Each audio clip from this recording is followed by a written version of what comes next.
Moving on, Dharani committee chairman Kodanda Reddy మీడియాతో మాట్లాడుతున్నారు. ఆ లైవ్ ని కూడా చూద్దాం.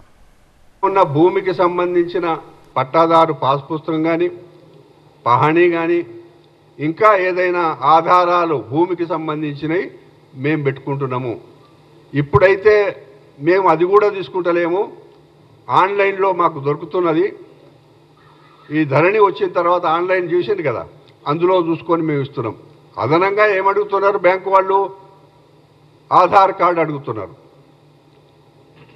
కాబట్టి ఎన్ని విషయాలు నిరంజన్ రెడ్డి గారికి బాగా తెలిసి ఉండాలి. పంట రుణము అనేది భూమిని ఆధారంగా ఇస్తారు కానీ ఇంకొక దాన్ని ఆధారంగా ఇవ్వరు అని చెప్పి మంత్రి గారికి తెలిసి ఉండాలి. అందుకే మీరు పరిపాలనా అనుభవం లేదు, ఇంకా లేకపోతే మీ పరిపాలనలో ఏ సంక్షేమ కార్యక్రమాలు సరిగ్గా జరగలే.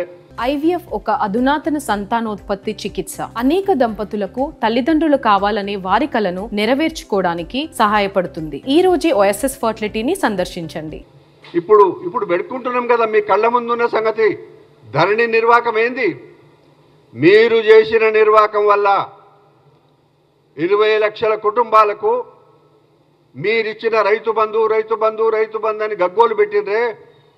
20 లక్షల ఎకరాలకు రైతు బంధు రాలే. దీనికి ఎవరు సమాధానం చెప్తారు?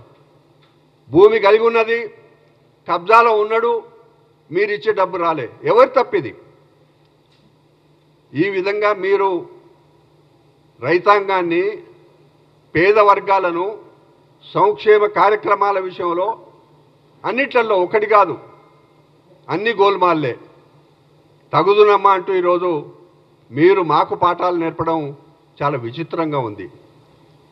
అందువల్ల మేము ఒక్కటే, మా ముఖ్యమంత్రి గారు రేవంత్ రెడ్డి గారు మీకందరికీ బాగా తెలుసు, రైతు కుటుంబం నుంచి వచ్చిండు.